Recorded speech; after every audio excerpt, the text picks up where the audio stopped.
మైనా stories.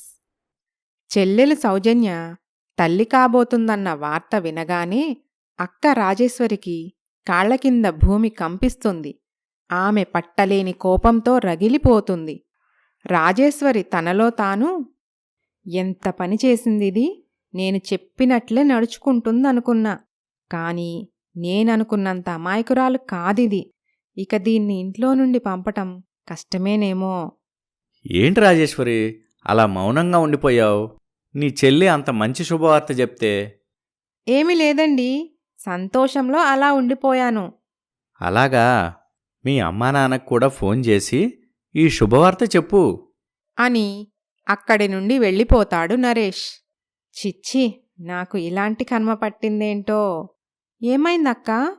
నన్ను అక్క అని పిలవకు. నిన్ను చూస్తుంటేనే నా ఒళ్ళు కంపరం పుడుతుంది. నేనేం చేశానక్కా? ఏం చేశావా?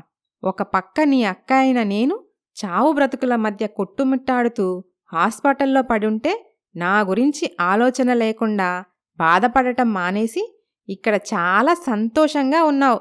చిచ్చి, సిగ్గులేదు నీకు. ఇందులో నేను చేసిన తప్పేముందక్కా? నువ్వెందుకు అలా మాట్లాడుతున్నావు? నాకు అర్థం కావటం లేదు. మరీ అంత అమాయకంగా నటించకు. నీ నటన చూసే ఓపిక నాకు లేదు అని మొహం తిప్పుకొని అక్కడి నుండి వెళ్ళిపోతుంది రాజేశ్వరి. అక్క ప్రవర్తనకి చాలా బాధపడుతుంది సౌజన్య. ఇలా ఉండగా శుభవార్త తెలుసుకున్న బాలయ్య, చంద్రమ్మ చాలా సంతోషిస్తారు. ఓసారి కూతుర్ని చూసిపోదామని ఇంటికి వస్తారు. చూడమ్మా సౌజన్య, ఇక నుండి చాలా జాగ్రత్తగా ఉండాలి. నువ్వు ఏం చేసినా కడుపులో ఉన్న బిడ్డని దృష్టిలో పెట్టుకో. సమయానికి మందులు వేసుకో, మంచి ఆహారం తిను, బాగా విశ్రాంతి తీసుకో. పనులన్నీ అక్క చూసుకుంటుందిలే. ఏమంటావు రాజేశ్వరి? నేనేమైనా పని మనిషినా అన్ని పనులు చూసుకోవటానికి? అదేంటి అలా అంటావ్? అక్క చెల్లెళ్ళు ఒకరికొకరు సహాయంగా ఉండకపోతే ఎలా?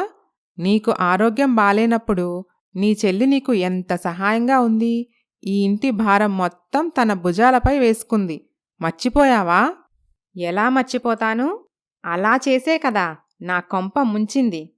అదేం చేసిందే? చేసిందంతా నువ్వు.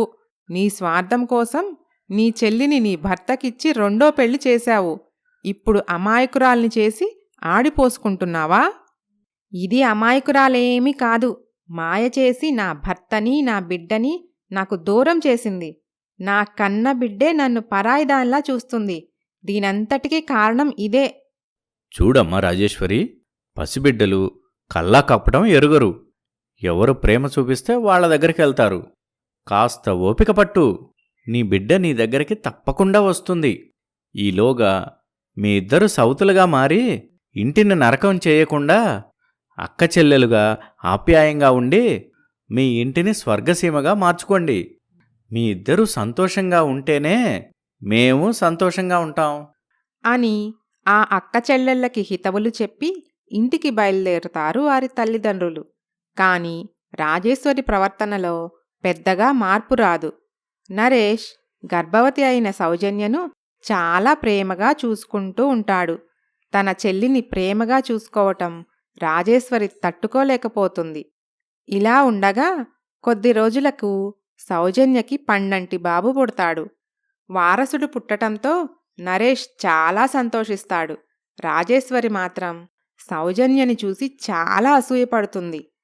అక్కా, ఎందుకక్కా అలా ఉంటావ్? చిన్నప్పట్నుండి మనిద్దరం ఎంత ప్రేమగా ఉండేవాళ్లం. అక్క చెల్లెళ్ళంటే ఇలా ఉండాలి అని అందరూ అనుకునేవారు. అలాంటిది ఈ మధ్య నా మొహం చూడటానికే నువ్వు ఇష్టపడటం లేదు. అసలు నేను చేసిన తప్పేంటక్కా? చెప్పక్కా. నీ తప్పేమీ లేదే. తప్పంతా నాదే. నా చేతులారా నా జీవితాన్ని నేనే నాశనం చేసుకున్నాను. అసలు నువ్వనేదానివే లేకుంటే నేను నా భర్త, బిడ్డలతో ఎంతో సంతోషంగా ఉండేదాన్ని. నీవల్లే నా జీవితం ఇలా అయిపోయింది అని కుమిలి కుమిలి ఏడుస్తుంది రాజేశ్వరి. అక్కా, నీకోసం, పాప కోసమే నేను బావని పెళ్లి చేసుకున్నాను. అంతేకాని నీ స్థానం లాక్కోవాలన్న ఉద్దేశం నాకు ఏమాత్రం లేదు. నువ్వు బాధపడుతుంటే నేనస్సలు తట్టుకోలేను. మధ్యలో వచ్చిన దాన్ని మధ్యలోనే వెళ్ళిపోతాను. నువ్వు నీ భర్త బిడ్డలతో సంతోషంగా ఉండు. ఇక మీదట నా అడ్డు నీకుండదు అని చెప్పి సౌజన్య తన బాబుని తీసుకొని ఆ ఇంటి నుండి శాశ్వతంగా ఎక్కడికో వెళ్ళిపోతుంది. నరేష్ ఇంకా సౌజన్య తల్లిదండ్రులు ఆమె కోసం చాలా వెతుకుతారు. అయినా ప్రయోజనముండదు.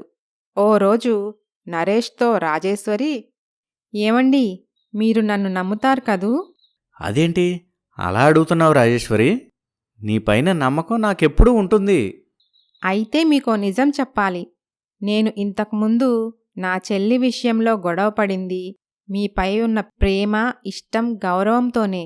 అంతేకాదు మన ఆస్తిని కాపాడుకోవటం కోసం కూడా. ఏం మాట్లాడుతున్నావు రాజేశ్వరి?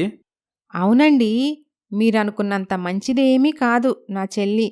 అది ఓ వ్యక్తిని ప్రేమించింది. తనకు మిమ్మల్ని పెళ్లి చేసుకోవటం అస్సలిష్టం లేదు. నేను బలవంత పెడితే ఒప్పుకుంది. అది కూడా మన కోసం కాదు, ఆస్తి కోసం. నేను చనిపోయాక లేనిపోని ప్రేమ నటించి మిమ్మల్ని వశపరుచుకొని ఆస్తిని తన పేరుపై రాయించుకొని తనకు నచ్చిన వ్యక్తిని పెళ్లి చేసుకొని వెళ్ళిపోవాలనుకుంది. కాని నేను బ్రతికి రావటం వల్ల దాని పథకం తారుమారయింది. అందుకే ఇంట్లో నుండి వెళ్ళిపోయింది. నిజమా? కానీ సౌజన్య అలాంటి మనిషి అంటే నమ్మబుద్ధి కావటం లేదు. చూశారా, మిమ్మల్ని కూడా దాని మాయలో వేసుకుంది. అది నా చెల్లి. చిన్నప్పటినుండి కలిసి పెరిగాం. దాని మనస్తత్వం ఎలాంటిదో నాకు తెలీదా? ఏమండి, నేను మిమ్మల్ని ప్రేమించి పెళ్లి చేసుకున్నదాన్ని మీకు అబద్ధం చెప్తానా? నేను చనిపోతే మీరు ఒంటరిగా ఇబ్బంది పడతారని నా చెల్లిని ఒప్పించి ఈ పెళ్లి చేశా. ఈ ప్రపంచంలో ఏ భార్య చెయ్యని త్యాగం నేను చేశాను. మీపై ఎంత ఇష్టముంటే ఈ పని చేసుంటాను. ఒక్కసారి ఆలోచించండి. నిజమే రాజేశ్వరి. అలా నెమ్మదిగా నరేష్ తన మొదటి భార్య రాజేశ్వరి మాటల మాయలో పడిపోతాడు. సౌజన్యపై ఇష్టం కాస్త నెమ్మదిగా కోపంగా మారుతుంది. అలా రోజు లేనిపోని చాడీలు చెప్పి నరేష్కి సౌజన్యపై అసహ్యం పెరిగేలా చేస్తూ ఉంటుంది రాజేశ్వరి. నరేష్ సౌజన్యని చాలా అసహ్యించుకుంటాడు. తన మనస్సులో బాధ భరించలేక తిరిగి తాగుడుకు అలవాటు పడతాడు. ఓ రోజు రాజేశ్వరి, ఏమండి, దానికి బుద్ధి రావాలంటే ఆస్తి మన అమ్మాయి పేరు మీద రాయండి. గార్డియన్గా నేనుంటాను. ఒకవేళ గార్డియన్గా మీ పేరు పెడితే ఎప్పటికైనా ఆస్తి తన కొడుక్కే దక్కుతుందని అది అనుకోవచ్చు. అలాగే నువ్వు చెప్పినట్టు ఇప్పుడే ఆస్తి మొత్తం మన అమ్మాయి పేరు మీద రాసేస్తాను అని తాగిన మత్తులో నరేష్ ఆస్తి మొత్తం కూతురు పేరు మీద రాసి గార్డియన్గా రాజేశ్వరిని పెడతాడు. ఆస్తి పేపర్లు తన చేతిలోకి తీసుకొని రాజేశ్వరి గట్టిగా నవ్వుకుంటుంది. ఇక మీదట ఈ ఆస్తి మొత్తం నాది, నా కూతురిది. ఆ సౌజన్యకి దాని కొడుక్కి చిల్లి గవ్వ కూడా దక్కదు అని చాలా సంతోషిస్తుంది రాజేశ్వరి. అలా ఆస్తి మొత్తాన్ని